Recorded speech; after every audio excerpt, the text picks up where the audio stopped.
Mango ice cream, কাঁচা আমের এটা। তো দেখুন আইসক্রিমের টেক্সচারটা একদম creamy texture. By the way, আমি অনামিকার রান্নাঘরে আপনাদের সবাইকে স্বাগত। দেখুন আমি একটুখানি কেটে দেখিয়ে দিচ্ছি, একদম পুরো ক্রিমি। একটা কাঁচা আম নিয়ে নিয়েছি, একটু কালার এসে গিয়েছিল, অসুবিধা হবে না। তো কাঁচা আমটা আমি খুব ভালো করে গ্রেট করে নিয়েছি, সম্পূর্ণটা না নিলেও হবে। আমি অল্প একটু নিয়ে নিয়েছি কাঁচা আম গ্রেট করে। কালারটা যেহেতু একটু আমার মানে লাল লাল চলে এসেছিলো, অরেঞ্জ কালার চলে এসেছিলো, অসুবিধা হবে না। তবে আমের পরিমাণ হিসেবে আপনারা চিনি এখানে দিয়ে দেবেন। আমি যে আমটা নিয়েছিলাম খুব বেশি টক ছিল না, তাই এখানে আমি 3 থেকে 4 চামচ এখানে চিনি দিয়ে দিয়েছি।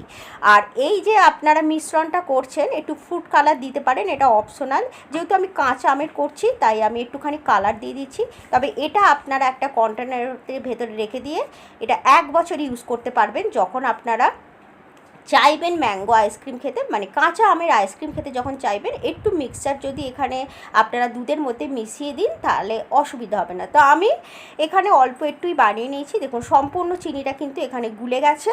আমি আর বেশি এখানে মানে ওটাকে আর মেল্ট করব না। এখানে আমি নিয়ে নিচ্ছি হুইপ ক্রিম।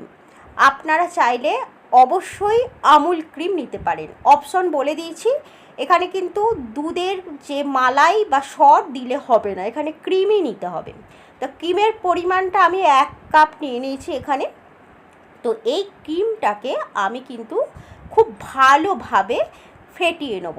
তার আগে কি করতে হবে, এই যে একটা থালা নিয়েছি, এখানে কিছু বরফের টুকরো দেবো।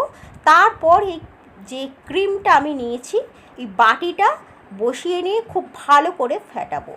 এখানে যদি কারো বিপ মেশিন থাকে তো খুব ভালো হবে। আমার কাছে বিপ মেশিন নেই, তাই আমি হ্যান্ড উইচ দিয়ে খুব ভালো করে ফেটিয়ে নেব। একটু টাইম এদিক ওদিক হবে, কিন্তু কাজ আমাদের হয়ে যাবে। আপনারা এইভাবে করে নিতে পারেন, বা বিপ ক্রিম বা আর আমি বললাম আমুল ক্রিম নিলে পুরোটাই কিন্তু দেবেন।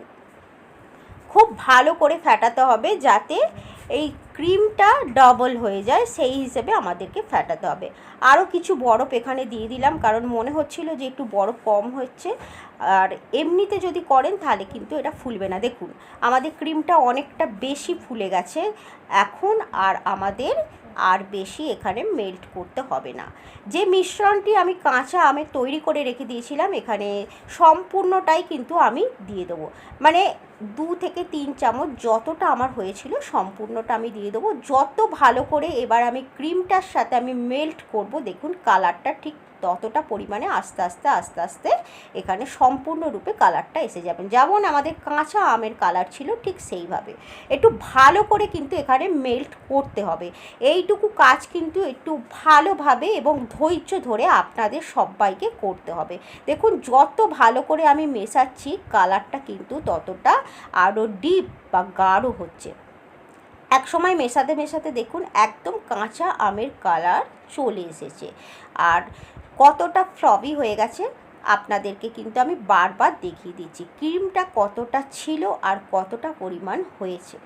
এবার আমি এখানে নিচ্ছি দুধের পরিমাণটা আপনারা কম বেশি করতে পারেন। এখানে দেখুন আর একটু কিন্তু আমি মেল্ট করে নিচ্ছি, যেহেতু আমার হ্যান্ড উইচে লেগেছিল।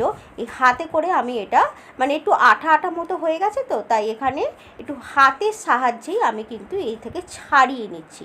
এবার যেহেতু কালারটা এখানে আরও একটু ডিপ হয়ে যাবে, দেখুন আস্তে আস্তে কালারটাও আমার ডিপ হয়ে যাচ্ছে, কারণ হ্যান্ড উইচে কিছুটা লেগেছিল, তার বজায় এখানে আমি আর একটু এখানে ভালো করে মেল্ট করে নিলাম।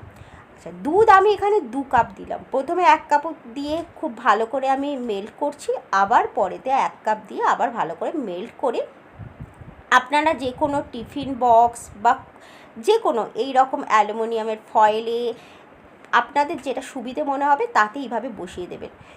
এখন খেয়াল করে দেখুন কতটা ফ্লফি হয়েছে।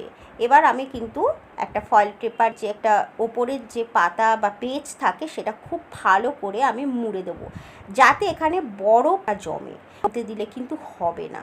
মিনিমাম 8 থেকে 10 ঘন্টা আমি কিন্তু ডিপ ফ্রিজে রেখে দেবো। তবে আমি আগে এখানে প্যাক করে নিচ্ছি, তারপর ডিপ ফ্রিজে রেখে দেবো। ডিপ ফ্রিজে রেখে দেওয়ার পর আমি দেখুন 8 থেকে 10 ঘন্টা বাদ আমি ফিরে এসেছি। আপনাদের আইসক্রিমের যে টেক্সচারটা দেখিয়ে দিচ্ছি, দেখুন ক্যামেরার সামনে ধরিয়ে দেখছি, দেখুন কতটা সুন্দর হয়েছে, একদম ক্রিমি। তো আপনাদের দেখুন এইভাবে দেখিয়ে দিচ্ছি, একটা প্লেটে সার্ভ করে আপনাদেরকে অবশ্যই দেখিয়ে দেবো। একদম যেন ক্রিমি টেক্সচার। তো ভিডিওটা কেমন লাগলো অবশ্যই জানাবেন। পরবর্তী ভিডিওতে আপনাদের সাথে দেখা হবে। ভালো থাকবেন, সুস্থ থাকবেন, টেক কেয়ার।